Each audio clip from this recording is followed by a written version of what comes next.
Kati kansa w'omumwa gwa nnabaana ono ategeeza ki? Ekisooka waliwo ebigambo bibiri, omumwa gwa nnabaana ne kansa. Omumwa gwa nnabaana guno oba kye tuyita cervix gwe mulyango oguyingira nnabaana oba gye tuyita uterus bw'oba ng'oviiridde wabweru oba bw'oba ng'oviiridde munda mu uterus ng'ojja bweru, gwe mulyango gw'oyitamu okuva mu nnabaana. Omulyango guno gulina obutoffaali bwagwo. Kati kansa kitegeeza obutoffaali bw'omubiri bwe tuyita cells bwekubisaamu ku speed eya waggulu omubiri gwetasobola kufuga. N'ekyokubiri nti bulina obusobozi obutambula okuva mu kifo ekimu okutuuka mu kifo ekirala.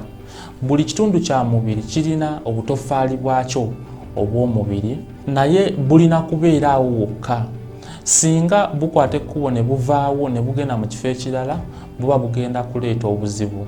Kyekimu kyekibaawo nti obutoffaali bw'omumwa gwa nnabaana omuntu bw'aba wakufuna kansa ono butandika okwekubisaamu ku sipiidi ey'amaanyi ng'omubiri si gwe gugifuga, ate ne butandika n'okutambula okuva awo we bulina okubeera ku mumwa gwa nnabaana ne butandika okusaasaana, katugeze ne bugendako mu nnabaana munda ne bufulumako eno wabweru ne bulumba amagumba oba ne butambulira naddala distance empanvu ne bugenda katugeze mu kibumba, mu mawuggwe, ku mutima, mu bwongo, mu byenda ne mu bifo ebirala eby'omubiri.